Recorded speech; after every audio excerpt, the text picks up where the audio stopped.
여호수아 22장 1절로 6절까지 보시겠습니다. 그때 여호수아가 르우벤 사람과 갓 사람과 므낫세 반지파를 불러서 그들에게 이르되 여호와의 종 모세가 너희에게 명령한 것을 너희가 다 지키며 내가 너희에게 명령한 모든 일에 너희가 내 말을 순종하여 오늘까지 날이 오래도록 너희가 너희 형제를 떠나지 아니하고 오직 너희 하나님 여호와께서 명령하신 그 책임을 지키도다. 우선 3절까지 봉독했습니다. 지금 여호수아는 가나안 땅을 정복하고 나서 백성들에게 교훈을 하고 있습니다. 그러니까 모세도 그랬죠. 모세도 애굽에서 해방되고 난 다음에 이스라엘 백성들을 데리고 시내산에 모여서 백성들을 훈계했고, 또 마지막 모세의 임종이 가까워왔을 때 요단강가에서 온 백성들을 다 모아놓고 교훈했습니다. 그러니까 하나님의 섭리는 역사를 시작하기 전에 이 역사에 대한 의미와 목적과 주제를 명시해주고, 역사가 종결된 시점에 가서는 다시 한번 이 역사에 대한 근본적인 의미, 그리고 앞으로 미래적으로 나아가야 될 방향, 이런 것들을 제시해주고 있다는 것이 성경 단원마다 우리에게 증거되고 있습니다. 그러니까 그 여호수아서는 뭐 아주 간단합니다. 제일 먼저 나오는 게 진입이지요. 가나안 땅을 정복해야 되니까 진입을 해야 되는데, 그 진입하기 전에 하나님께서 명령, 하나님의 절대 명령이라고 그랬습니다. 하나님의 명령은 명령하신 분이 반드시 그 명령을 이루어내신다.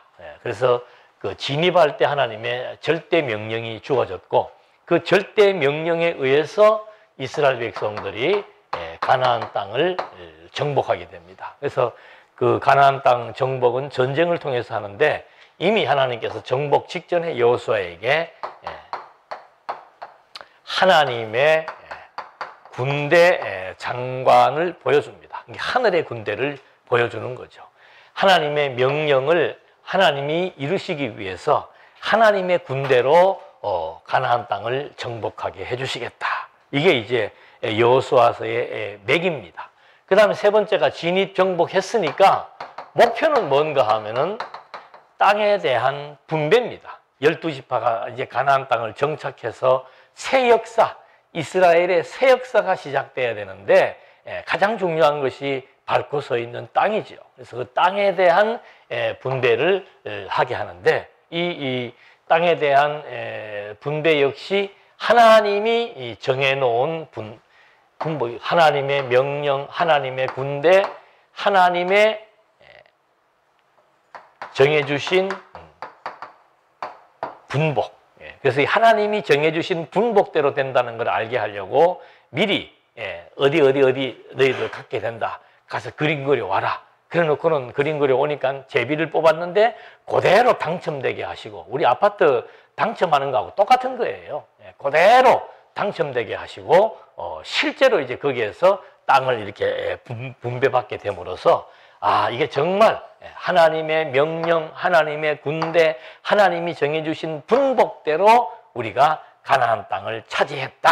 이거 이제 몸으로 경험한 거죠. 그러니까 우리 신앙이라고 하는 것은 경험해보지 못한 선언적인 지식도 있지만, 그 다음에 대부분은 이제 그 선언적인 지식에 의한 경험을 하게 합니다. 그러니까 하나님께서 실제적으로 하나님이 그 섭리하시는 패턴이 두 가지예요. 어릴 때부터 하나님에 대한 지식을 갖게 한 다음에 인생을 통해서 그 지식이 맞는지 틀린지를 경험하게 하는 겁니다. 그래서 이걸 이제 우리는 신학적인 용어로 험증이라고 그래요. 험증학이라고 하는 게 신학의 한 분야에 있습니다. 변증학은 하나님이 이름으로 이렇게 살아있다는 것을 변호하는 거고, 험증학은 뭔가 하면은 그런 하나님이 실제로 우리를 이렇게 언약대로 하나님의 섭리가 이루어진다는 것을 우리 인생을 통해서 경험하게 하는 거고, 또 반대로 예수를 나는 50대부터 믿기 시작했습니다. 나는 60에 믿기 시작했습니다. 그런 사람들 10이면 10명이 똑같은 소리 해요. 내가 10년만 더 일찍 들었으면은, 예? 내가 20년만 더 일찍 들었으면은. 근데 차이가 없습니다. 그 사람은 이미 자기가 이미 경험했던 경험 세계의 기초에 의해서 하나님에 대한 지식을 해석하게 하는 겁니다. 여기는 하나님에 대한 지식을 먼저 배워놓고 그 지식에 의해서 경험을 통해서 맞아 하는 거고, 여기는 경험 먼저 시켜놓고 한마디 두 마디만 들으면 자기의 경험적 바탕 위에서 맞아라고 하나님에 대해서 확정할 수 있도록 이렇게 하나님이 섭리해 나가시는 거예요. 그러니까 우리가 무슨 착오를 하는가 하면은, 우리 최근에 나오신 분들도 계십니다만, 여기 먼저 있었던 분들은 나보다 지식이 아주 많은 정보를 지금 입수했기 때문에 나보다 신앙이 좋을 것이다. 아닙니다. 반드시 거기에 따르는 경험이 필요한 거예요. 그 다음에 어떤 분들은 이제 경험을 먼저 하고 그 다음에 주어지는 한마디 한마디가 그냥 그대로 자기의 경험의 토대 위에서 확정하게 되는 그런 두 가지의 양상을 지금 겪게 하는 거죠. 그래서 결국은 하나님이 그 명령대로, 약속대로 하나님의 군대에 의해서 하나님이 주신 분복대로 우리가 600년 만에 땅을, 영토를 우리가 지파별로 확보했다. 이게 여호수아서의 전반에 흐르는 역사적 섭리입니다. 그럼 중요한 것은 뭔가, 이렇게 과정을 이게 딱 경험하게 여호수아가 치밀하게 기록을 하고 마지막 가서 나오는 것이 이제 마무리예요. 이 역사적인 사건에 대한 신학적인 의미가 무엇인가? 하나님이 왜 이렇게 섭리해 나가셨을까? 그러니까 동물과 사람의 차이점은 뭔가 하면은, 동물은 사건, 사실 그냥 그거 그대로만 이렇게 받아들입니다만은, 사람은 그 어떤 사건이나 상황에 대해서 의미를 부여합니다. 이런 일들이 도대체 무슨 이유와 무슨 목적과 무슨 용도에 의해서 이게 주어졌을까라고 하는 마지막에 주어지는 의미. 그래서 우리는 어떤 상황을 맞이할 때마다 도대체 그 의미가 뭘까? 이유가 뭘까? 이런 것들을 생각할 수 있는 이 기능이 바로 동물과 사람의 차이점이라 그러죠. 그래서 항상 성경은 어떤 사건들이 주어질 때마다 마지막 결론에서 의미 부여를 항상 이렇게 해주고 있습니다. 그래서 네 번째가 이제 땅을 다 분배하고 하나님의 약속대로 땅을 다 차지하고 땅에 대한 분양이 끝나고 난 다음에 하나님께서 이제 교훈을 한다. 도대체 무슨 교훈을 했을 것 같아? 여러분 같으면 무슨 교훈을 하랍니까? 이거 이제 우리가 공부하는 하나의 방식이라. 오늘 이렇게 하기 전에, 이게 만약 학교 수업이라면 오늘 이 강의를 하기 전에 지난 한 주간 동안 이 내용들을 정리하고, 여러분 같으면 도대체 이런 역사적인 상황과 사건들을 통해서 후대에 무슨 말을 해주고 싶은가? 이게 마지막 교훈이에요. 이제 여호수아는 이제 무슨 교훈을 해주냐 우리가 한번 보자 말입니다. 근데 여기 지금 나와 있는데 순서가 뭔가 하면은 두 지파 반에 대한 교훈을 해줍니다. 두 지파 반은 여기에 지금 해 뜨는 쪽, 요단 동편, 해가 동쪽에서 뜨잖아요. 요단강 동편, 해 뜨는 쪽에 살고 있는 두 지파 반에 대한 교훈을 해줍니다. 자, 여러분 시간 되시는 분은 집에 가서라도 한번 확인해 보십시오. 두 지파 반이 여호수아에서 어디에 등장하는가? 제일 먼저 등장하는 게 어디에서 등장해요? 제일 먼저 등장하는 게 여호수아가 백성들을 모아놓고 이제 진입에 대한 하나님의 명령과 약속을 설명할 때 1차적인 설명이 끝나고 난 다음에 1장 14절 15절에서 이 두 지파반에게 얘기합니다. 모세가 너희에게 준 요단 해 뜨는 이쪽에 있는 너희들은 하고 얘기합니다. 자, 여기에 살고 있는 너희들은 이제 이 강을 진입하게 될 때 여기는 너희들이 이미 땅을 확보했으니까 너희들이 선봉에 서서 제일 먼저 전투의 최전방에 서도록 해라. 그런 얘기를 해줍니다. 두 번째 이 두 지파반이 언제 나오는가 하면 이제 요단강을 도하할 때도 두 지파반이 제일 앞에 섭니다. 그러니까 이 땅을 이미 다 확보했던 두 지파반을 여호수아는 항상 최전방에 배치하는 겁니다. 요단강을 건너는 것도 위험한 일이죠. 뒤에서 보는 사람들이 앞에서 건너다가 안 받아주고야 따라올 텐데 그 위험한 실험을 두 지파반에 맡기게 되고 전쟁을 치를 때도 최전방 부대에서는 특수부대 요원의 임무를 이 두 지파반에게 맡긴 거예요. 그 다음에 이제 땅 분배를 할 때도 이제 제일 먼저 이 두 지파반이 이미 땅을 분양받았지만은 그 경위를 설명하고 있습니다. 그리고 마지막에 교훈을 하는데 제일 먼저 교훈의 대상이 두 지파반이에요. 왜 그러겠습니까? 이거 한번 생각해 봐야 되죠. 왜 그럴까? 왜 지금 이렇게 1차적으로는 지리적으로 이 강이 있잖아요. 강.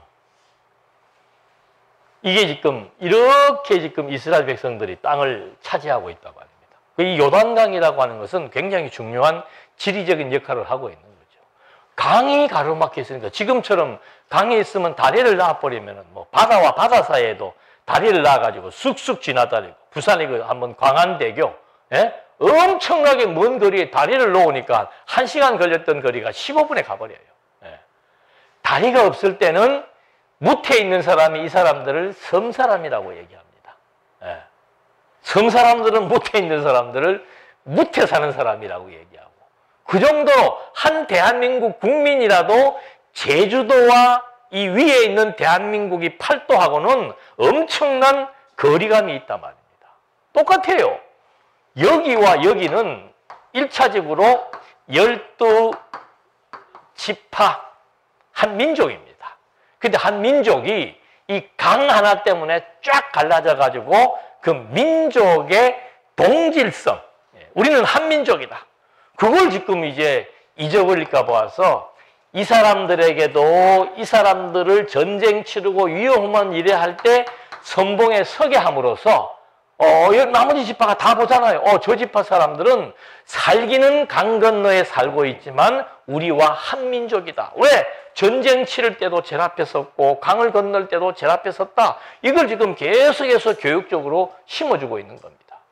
그리고 교육을 할 때도 이 지파 사람들에게 여호수아가 제일 먼저 교육을 하게 되는 겁니다. 근데 그 교육의 내용들을 이제 한번 보면서 이 지파와 나머지 지파 사이에 갈등의 요인이 또 하나 발생하게 됩니다. 그걸 염두에 두시면서 한 번 더 보시겠습니다. 무슨 교훈을 하는가 했더니 2절 말씀에 보니까는 그들에게 이르되 여호와의 종 모세가 너희에게 명령한 것을 너희가 다 지키며 또 내가 너희에게 명령한 모든 일에 너희가 내 말을 순종하여 오늘날까지 날이 이르도록 너희가 너희 형제를 떠나지 아니하고 오직 너희의 하나님 여호와께서 명령하신 그 책임을 지키도다.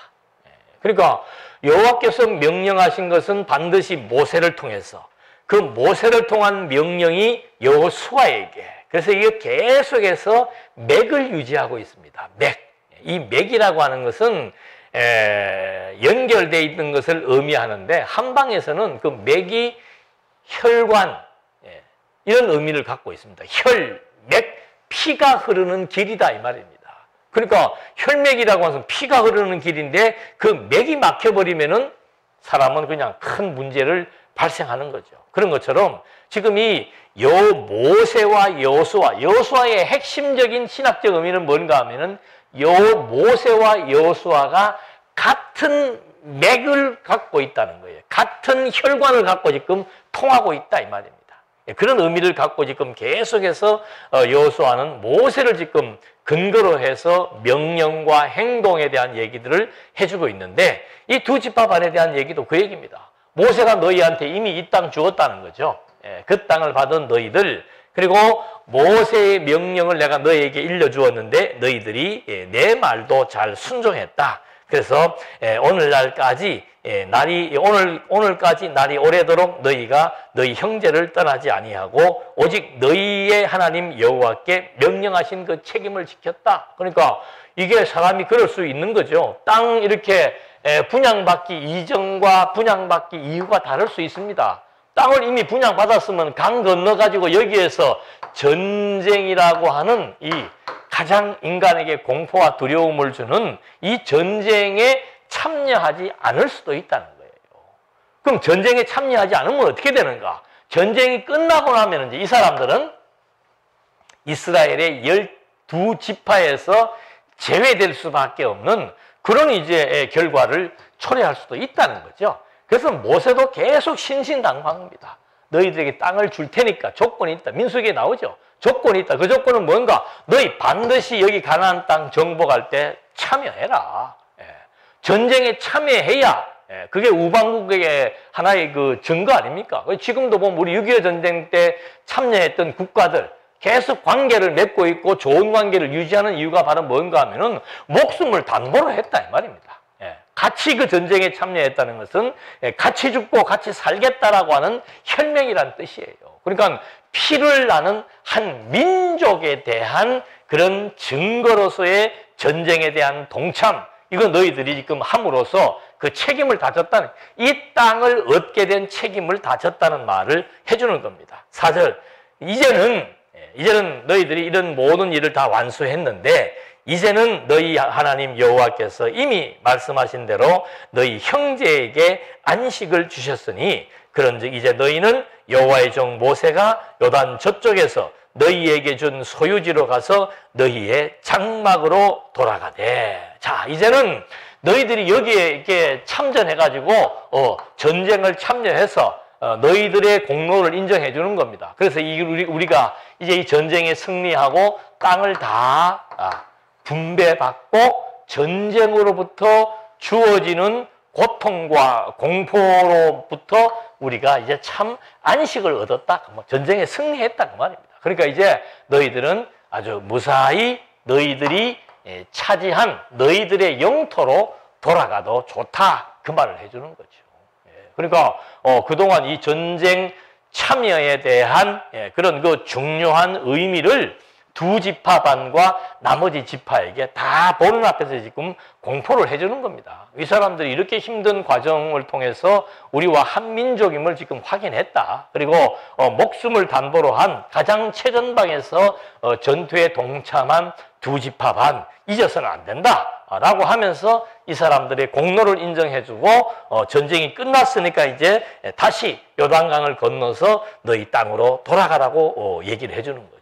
그러면서 5절 돌아가되 오직 여호와의 종 모세가 너희에게 명령한 명령과 율법을 반드시 행하여 너희의 하나님 여호와를 사랑하고 그의 모든 길로 행하여 그의 계명을 지켜 그에게 친근히 하고 너희의 마음을 다하며 성품을 다하여 그를 섬길지니라 하고 여호수아가 그들에게 축복하여 보내매 그들이 자기 장막으로 갔더라.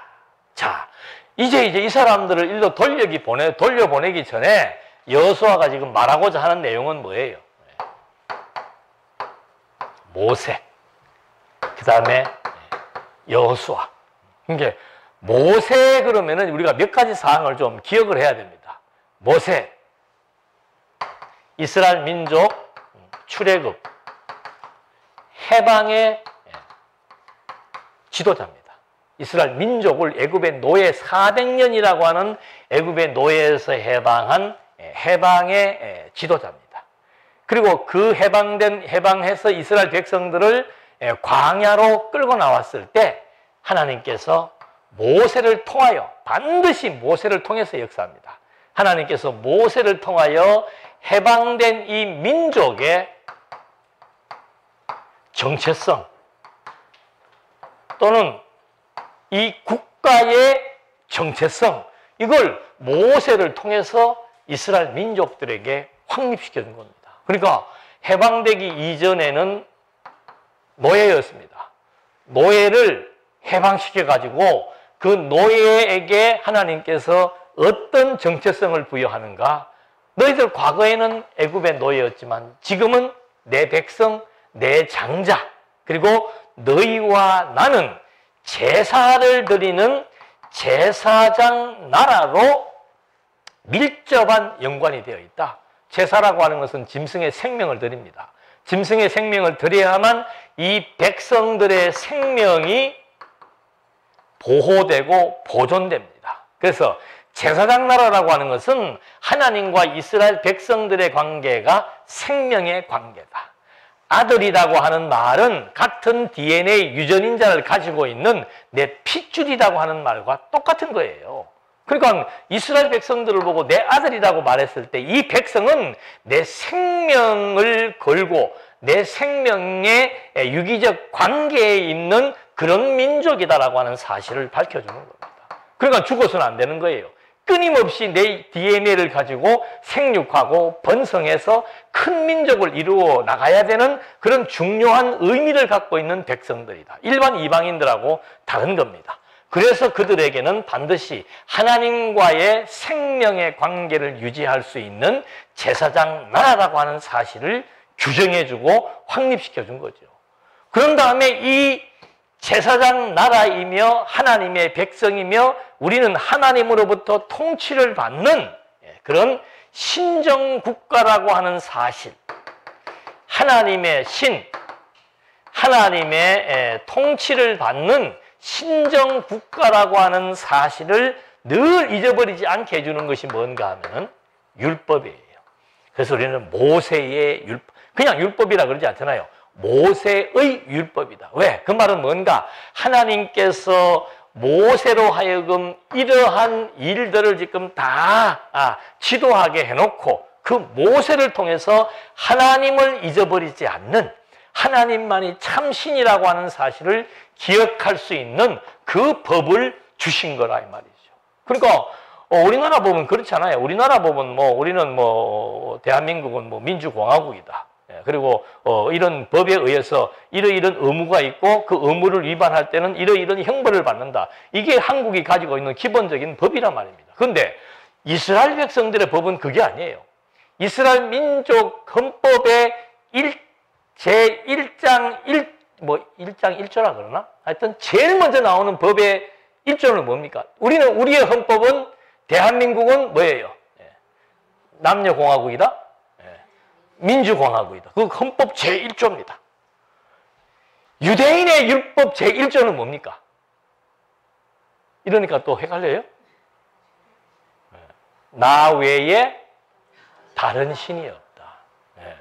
그러니까 우리가 조금 이거 개념도 바꿔서 설명할 필요가 있어요. 그냥 율법 그러면 계명 이렇게 하는 거하고 이 사람들은 지금 제가 말하는 그런 개념으로 받아들여요. 우리 이스라엘의 헌법의 제1조는 뭔가? 그 말은 율법의 제1계명은 뭔가 하고 똑같은 개념이에요. 그리고 그 계명의 핵심이 뭔가 하면은 나 외에는 다른 신이 없다. 이게 지금 유대인들이 가지고 있는 헌법의 1조입니다. 대한민국 국민이 가지고 있는 헌법의 1조는 대한민국은 민주공화국이라고 하는 그런 민주주의라고 하는 그것을 부각했다면은 율법은 신존재를 지금 여기서 부각하고 있는 거예요. 완전히 다른 거죠. 여러분 선택이라고 하는 것은 뭔가 하면은 여러 가지 의미가 있습니다만은 첫째 선택은 뭔가 하면은 하나를 버리고 하나를 취한다는 게 선택의 개념이에요. 선택이라고 하는 것은 이것과 이것이 다른 것을 의미하고 있습니다. 그러니까 하나님이 우리를 선택했다는 말의 의미는 뭔가 하면은 나를 선택했지만 다른 것은 버렸다는 거예요. 우리도 그렇습니다. 우리 인생 자체가 전부 선택이에요. 뭔가를 버리고 무엇을 취해야 되는 거예요. 그런데 사람들은 어떻게 사는가 하면은 이것도 취하고 이것도 취하고. 그러니까 누가복음에서 예수님이 그러잖아요. 재물과 하나님을 어떻게 할 수 없다. 두 가지 다를 할 수 없다. 선택이라고 하는 것은 반드시 하나를 버리는 거예요. 근데 우리 정치인들도 지금 자꾸 몰락하는 이유가 바로 뭔가 하면 다 거머쥐려고 하는 거죠. 다. 명예를 선택하든 돈을 선택하든 뭐를 선택하든 하나를 선택해서 나머지를 버려야 되는데 모든 것을 다 움켜쥐려고 하는 인간의 욕심, 그것이 인간을 파멸로 끌어가는데 지금 하나님이 이스라엘 백성을 선택했다. 이 민족의 정체성 속에서는 선택이라고 하는 게 들어와 있죠. 이미 하나님께서 아브라함을 선택하고 아브라함을 자기 백성의 조상으로 삼을 때 이미 거기에는 선택적 의미가 들어있다 이 말입니다. 그리고 하나님이 선택했다라고 하는 것은 이방 백성과 하나님의 백성, 또 한 가지 중요한 것이 뭔가 하면은 이방 신과 하나님은 어떻다? 다르다는 거예요. 그러니까 하나님이 이방 백성 중에서 이스라엘 백성을 선택했을 때는 뭐가 자연스럽게 따라오는가 하면은 신의 문제가 따라오는 거예요. 이방 백성들은 이방 신을 섬기는 거예요. 그러나 하나님이 선택한 하나님의 백성은 신도 하나님만 섬기게 되는 거예요. 다른 신을 섬기면 안 돼요. 예. 그게 선택이 가지고 있는 개념적인 특성이란 말입니다. 그러니까 여기도 제일 먼저 나오잖아요. 다른 신 섬기면 내가 너희를 선택했기 때문에 너희는 내 아들이기 때문에 나만 아버지로 불러야 되고 나만 섬겨야 되는 것이지 다른 신을 섬길 수가 없다는 말을 연이어서 설명하고 있는 겁니다. 그러니까 유대인들이 가지고 있는 헌법, 율법의 가장 기본법 제1조 1항은 바로 뭔가? 신의 문제를 거론하고 있는 겁니다. 선택한 백성은 꼭 선택된 신이 있다는 거죠. 선택한 신이 있다는 거예요. 그 문제가 바로 이 시대에 아주 밀접한 신과 인간의 관계로 부각되고 있는 겁니다. 그러니까 이 시대는 그 오후 시간에 이제 요엘서에도 그게 나옵니다만 내가 너희들 이제는 치욕을 당하지 않게 해주겠다. 수치를 당하지 않게 해주겠다. 그게 뭔가?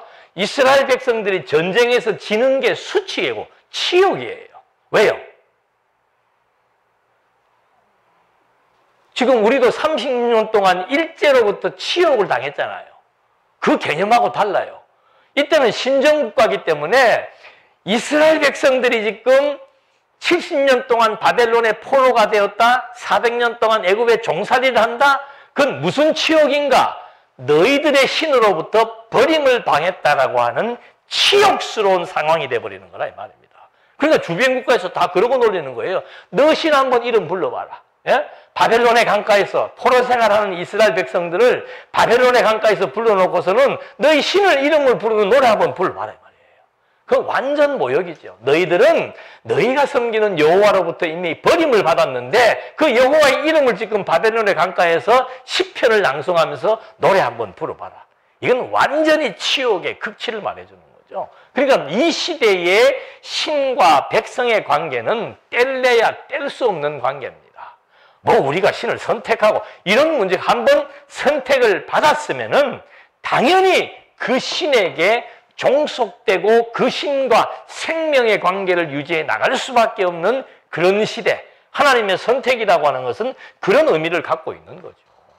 그래서 지금 신정 국가로서의 율법을 주었는데 누구를 통해서 주었는가? 모세를 통해서 준 겁니다. 그러니까 이 율법은 이스라엘 민족이 존재하는 한 이 율법은 끝까지 가는 거예요. 예. 왜? 이 율법이 하나님과 이스라엘 백성들의 관계를 규정지어주는 문법, 문서로 된 하나의 법령이기 때문에 이건 신과 이스라엘 백성, 여호와와 이스라엘 백성들의 관계, 생명의 관계를 규정해 주는 것이기 때문에 이 율법은 이스라엘 민족에게 있어서 단절되어서는 안 되는 가장 중요한 단서가 되는 거라 이 말입니다. 그러니까 이스라엘 민족들이 범죄할 때마다 발생하는 게 뭡니까? 제일 먼저 나오는 것이 율법을 안 지킨다는 말은 반드시 따라옵니다. 율법을 안 지키게 되면은, 율법을 공부하지 않게 되면은 이스라엘 민족의 정신 속에서 뭐가 빠져나가는 거예요? 여호와라고 하는 신의 존재가 이스라엘 민족의 정신에서 빠져나간다. 영혼에서 빠져나가는 거예요. 그렇기 때문에 이스라엘 백성들에게 율법을 지킨다, 못 지킨다는 너무너무 중요한 문제가 되는 거죠. 그래서 지금 모세가 이 사람들에게 하는 얘기도 지금 이 얘기를 해주는 거예요. 이 얘기. 그러니까 모세오경이라고 하는 창세기, 출애굽기, 레위기, 민수기, 신명기 내용을 알아야만 모세가 지금 짤막하게 한 요절을 말했던 이 교훈의 의미가 무엇인지를 정확하게 우리가 포착할 수 있다는 거죠. 그러니까 여호수아 공부한다고 여호수아만 맨날 봐봤다. 그거만 그 사건에 대한 이해는 될지언정 그 말에 대한 의미는 이렇게 창세기로부터 신명기까지 주어지는 역사에 대한 중요한 의미를 이해하지 못하면은 지금 모세가 말하고 있는 한 구절의 의미는 이미 수백 년의 역사를 담고 있고 이스라엘 민족의 정신의 중심이 율법을 통한 여호와라고 하는 사실을 알지 못하고서는 이 설명해봐야 아무 의미가 없는 거죠. 그래서 이스라엘 백성들에게는 어릴 때부터 이 교육을 하는 거예요. 우리와 여호와는 어떤 관계이다. 그 관계를 우리에게 설명해 주는 것이 율법이다. 그래서 그들은 언어를, 글자를 배울 때부터 토라를 가지고 시작을 하고 토라를 가지고 토라가 모세오경이에요. 그걸 가지고 토론을 하고 그걸 암기도 하고 그걸 설명해 주는 이것이 유대인들의 창의력에 대한 공부입니다. 근데 그 내용을 알지도 못하고 유대인들이 어떤 방식으로 공부하느냐? 어릴 때 무엇을 어떻게 하더라? 우리 그거 따라해 봅시다. 안 돼요. 그들의 정신세계 속에 이미 창조주 하나님은 우리와 생명의 관계에 있는 우리들만의 신이라고 하는 그 자긍심, 그것이 그들의 두뇌를 움직이게 만드는 겁니다. 그 어떤 것으로부터도 구속받지 않게 해주는 거예요. 여러분, 창의력이라고 하는 것은요, 우리가 어릴 때 배웠던 그 학습 방법으로는 창의력이 안 나와요. 왜? 계속 선생이 여기다가 써놓고서는 암기만 시켰기 때문에 창의력이 안 나와요. 근데 유대인들은 뭔가 암기라고 하는 것 이전에 신과 인간의 관계, 신과 우리나라와의 관계를 통해서 와, 하나님은 천지와 만물을 창조한 창조주구나. 여러분, 이 머리라고 하는 것은요, 긴장하거나 스트레스를, 제가 지난주에 그랬잖아요. 예?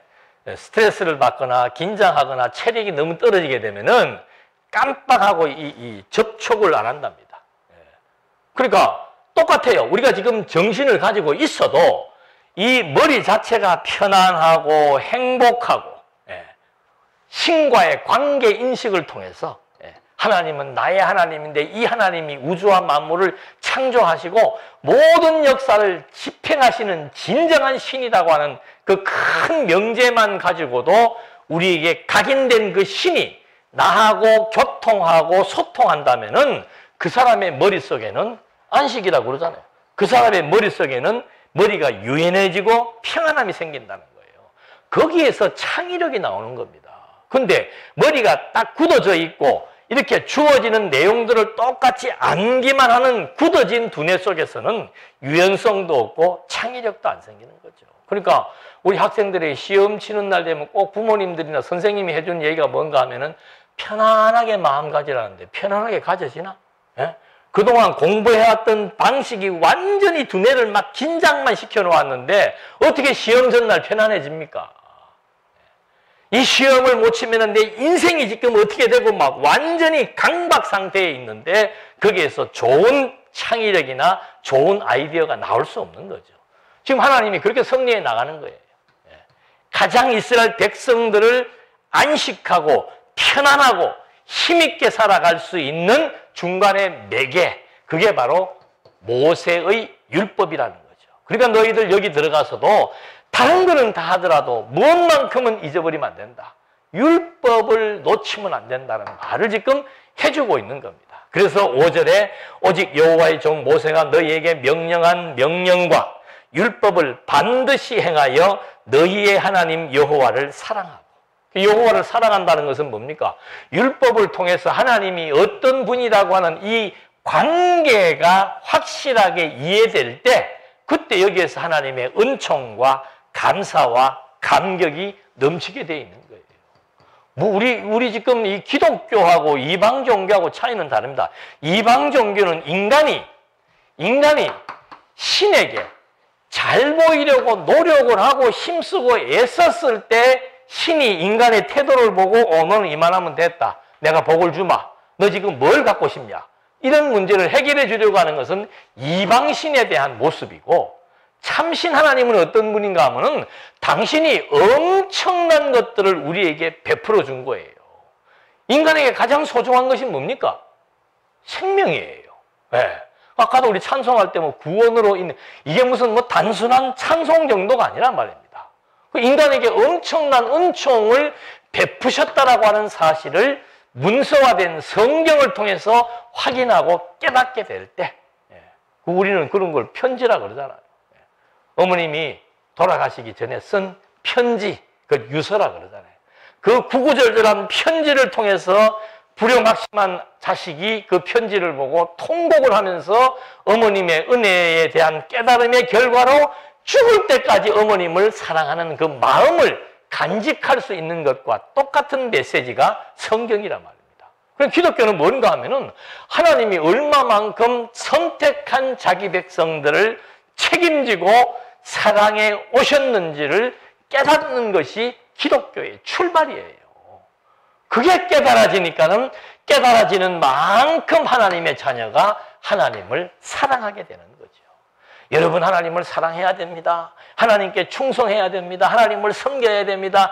그러면 하나님이 여러분에게 이걸 주십니다. 그건 이방 종교의 방식입니다. 예. 아무리 하나님을 얘기하고 아무리 멀쩡한 교회 건물을 지어놓고 유수한 신학대학교 박사인 목사라고 할지라도 여기 서서 거꾸로 얘기하는 건 이방 종교를 얘기하는 거예요. 기독교가 아니에요.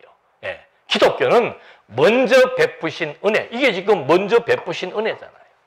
지금 여기에 교훈의 핵심도 뭔가 하나님 사랑해야 된다는 얘기하는 거예요.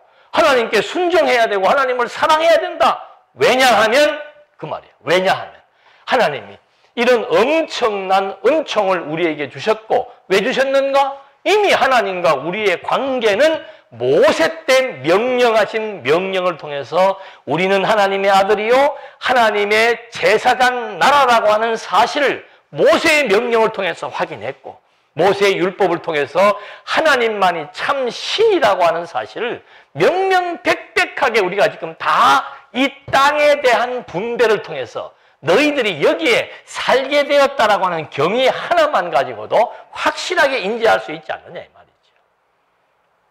그리고서는 그러므로 너희는 하나님을 뭐하라. 세상 쉬운 게 하나님 사랑하는 게 세상 쉬운 거예요. 자식이 부모의 사랑을 깨달으면은 자식이 부모를 사랑하는 것은 세상 쉬운 거란 말입니다. 근데 요즘 세대는 자식이 부모 사랑하기가 쉬워요, 어려워요? 나 물어봐, 자식들한테 가서. 너 부모 사랑하는 게 쉽냐, 어렵냐 물어봐. 왜 어렵다 그러는가? 온전한 사랑을 주기 전에 부모의 왜곡된 사랑의 방식에 의해서 자녀들을 피폐하게 만들어 놔서 그런 거예요. 너는 최고가 돼야 되고, 너는 대학을 가야 되고, 너는 성공해야 되고, 너는 좋은 직장을 가야 되고, 너는 돈을 많이 벌어야 된다. 이 교육이 지금 주입되어 있기 때문에 그게 무슨 부모의 사랑은 알긴 알죠. 근데 자식이 크고 나서는 부모의 사랑에 의한 감동과 안식의 시간보다는 부모의 그 가지고 있는 가치관에 의해서 자식들이 완전히 세뇌 교육을 받아왔기 때문에 부모와 자식의 올바른 관계 형성이 안 된다 이 말이에요. 성경은 그렇게 얘기하지 않습니다. 왜 부모를 공경하라고 그랬는가? 똑같아요. 하나님이 우리의 아버지잖아요. 아버지의 사랑을 깨달은 자녀는 반드시 부모를 공경하고 하나님을 공경한다라고 하는 거. 그게 일반론이나 신적인 신학적 의미나 똑같이 지금 연결되어 있는 거죠. 그래서 율법은 요약하면 딴 거 없습니다. 하나님 사랑하고 뭐 하라? 이웃 사랑하라. 우리 이웃까지 갈 거 없어요. 부모 사랑하고 형제 간에 우애가 있었으면 좋겠다. 그게 사실은 옛날에는 그게 어렵잖아요. 요즘 그게 가장 어려운 문제예요. 부모 자식 간에도 돈이 개입을 해야 돈만큼 자식이 부모를 사랑하게 되고. 이게 이상한 관계가 돼버린 거예요. 왜 그렇게 됐는가? 이 관계 형성의 문제의 순서가 바뀌어버렸기 때문에. 율법도 하나님을 사랑하고 이웃을 내 몸처럼 사랑하라. 여러분, 앞뒤 다 자르고 하나님을 어떻게 사랑하라고 그랬습니까? 마음과 뜻과 정성을 다해서 내 목숨처럼 하나님을 사랑하게 되고, 이웃도 또 어떻게 해요? 내 목숨을 다해서 사랑해라. 그 명제만 띄워놓고 보니까 세상 천지 힘들고 부담스러운 것은 율법이 말하고 있는, 기독교가 말하고 있는 사랑은 가장 인간에게 무서운 틀이 돼버리는 거예요. 못해요.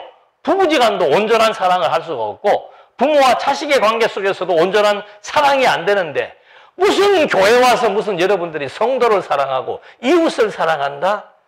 그래서 위선자가 되는 거예요. 자식이 부모를 위선적으로 부모에게 순종한다고 여러분 생각을 해보십시오. 그것처럼 비참한 관계가 어디가 있습니까? 신 종교도 마찬가지예요. 항상 하나님께서 이스라엘 백성들에게 지금 모세가 결론적인 얘기는 뭔가 하면 하나님 사랑해라 그 말입니다. 근데 이 하나님을 사랑하기 전에 창세기, 출애굽기, 레위기, 민수기, 신명기를 통해서 하나님이 자기 백성들을 얼마만큼 사랑했는가? 하나님이 자기 백성들을 도대체 어떻게 규정하고 있는가? 그걸 지금 앞에서 밝혀주고, 땅 주고, 전쟁에 승리하고 땅 주고, 하나님과 이스라엘 백성들의 관계를 밝혀주고, 거기에는 사랑하라는 말이 사실은 필요 없지요. 나를 사랑하면 안 된다 그래도 어떻게 해요? 나는 당신을 사랑하고 살고 싶습니다. 그것이 내가 행복입니다. 이렇게 지금 만들어져 있는 원리가 기독교에서 말하고 있는 사랑의 원리죠. 그래서 지금 이 교훈의 핵심은 뭔가 하면은 율법을 통해서 하나님을 사랑하고 하나님을 섬길지어다. 다예요. 사랑과 섬김은 그냥 동전의 양면과 똑같은 겁니다. 섬겨야 하나님이 우리를 사랑하는 것이 아니고, 하나님이 우리를 사랑해 준 사실을 깨닫게 될 때 하나님을 사랑하고 하나님을 섬기고 싶은 마음이 든다는 거죠. 그래서 이 확인한다라고 하는 거, 하나님이 어떤 분이신 줄 확인하고 그 다음에 확증하고, 그래야 그 하나님에 대해서 무엇이 생긴다? 확실한, 흔들리지 않는 하나님 사랑에 대한 확고한 믿음이 생긴다 이 말입니다. 그래서 이 교훈의 핵심적인 내용이 별것 아닌 것처럼 넘어갈 수 있지만은, 지금 여호수아는 이 땅을 분양받고 강 건너 있는 두 지파반에게 확실한 하나님과 이스라엘 백성들 간의 관계 설명을 지금 해주고 있는 겁니다. 그러면서 7절에 므낫세 반지파에게는 모세가 바산에서 기업을 주었고, 그 남은 반지파에게는 여호수아가 요단 이쪽 서쪽에서 그들의 형제들과 함께 기업을 준지라. 그러니까 므낫세는 한 지파인데 반지파는 여기에 있고 반지파는 여기에 있다, 그 말을 해주는 겁니다. 그러면서 여호수아가 그들의 장막으로 돌려보낼 때 그들에게 축복하고 말하여 이르되, 너희는 많은 재산과 힘이 많은 가축과 은과 금과 구리와 쇠와 힘이 많은 의복을 가지고 너희의 장막으로 돌아가서 너희의 원수들에게서 탈취한 것을 너희의 형제와 나눌지라 하며, 르벤 자손과 갓 자손과 므낫세 반지파가 가나안 땅 실로에서 이스라엘 자손을 떠나 여호와께서 모세에게 명령하신 대로 받은 땅 곧 그들의 소유지 길르앗으로 가니라. 그러니까 이 땅 지역을 전체로 총칭할 때는 길르앗이라고 말합니다. 그러니까 이 두 지파반이 하나님이 엄청난 지금 이제 막 거부가 되게 했다는 거죠. 남의 노예생활 400년 노예생활 했던 그 지파가 이제는 거부가 돼가지고 큰 땅들을 지금 다 분양받게 되었고 많은 재산을 가지고 가게 되었다. 거기 가서도 너희들 인색하게 굴지 말고 너희들 간에 형제를 사랑해 가면서 살되 하나님을 잊어버리지 말고 여호와를 사랑하고 섬길 것에 대한 교훈을 해주고 있는 겁니다. 그러니까 여기서 이제 중요한 것은 앞에서 왜 이 두 지파 반이 이 땅을 차지하게 된 경위를 밝혀주었습니다. 그 이유는 뭔가? 여기와 여기는 지리적으로 떨어져 있지만 뭐다? 한 민족이다. 한 민족의 일체성, 한 민족의 동질성을 여기서 지금 강조해주고 있는 겁니다. 자, 이 문제가 그 다음에 파생을 하는데, 그거는 이제 다음 시간에 하십시다. 미리 집에 가서 한번 읽어보십시오. 문제는 뭔가? 여기 딱 넘어가자마자 이쪽에 있는 사람이 요 강 바로 밑에다가 산당을 하나 만들어 놓, 제단을 하나 만들어 놓습니다. 제단 만드는 이유가 뭘까요? 그것 때문에 여기와 여기에 첫 번째 분쟁 사건이 발발하게 되는 겁니다. 한번 읽어보면, 지금까지 제가 드린 말씀에 대한 맥을 같이 하는구나. 민족의 일체성과 동질성, 그 부분에 대해서 이 사람들이 두려워하고 있는 거예요. 지리적으로 여기 완전히 지금 38선이 나뉘어져 있으니까 지금 보십시오. 엊그저께도 지금 만났잖아요. 그 60년이 지나가지고 얼굴을 다 잊어버려서도 보고 첫눈에 알아보는 이유가 뭔가? 같은 핏줄이기 때문에 그런 거죠. 동질성, 일체성. 이게 이제 구약에는 이스라엘 12지파를 통해서 설명이 되지만 이 12지파가 신약에 와서는 그리스도의 피로 말미암아 거듭나고 중생한 그리스도의 교회요, 그리스도의 지체로 실체적인 설명이 나타나게 되어 있는 거예요. 그래서 여기 이제 이런 부분들이 다음 시간에 좀 더 구체적으로 설명을 해드리도록 하겠습니다. 기도하시겠습니다. 은혜와 사랑이 풍성하신 하나님 아버지, 이스라엘 민족의 역사들을 확인해 보면서 정말 하나님의 섭리가 오묘하고 하나님이 직접 모든 역사를 주관하신다는 사실을 또 한 번 확인해 보면서 우리와 하나님의 관계가 어떤 관계인지를 새삼 느끼며 하나님의 사랑하심에 대한 감동으로 우리의 생을 정리하며 살아갈 수 있도록 인도해 주시옵소서. 예수님의 이름으로 기도드립니다. 아멘.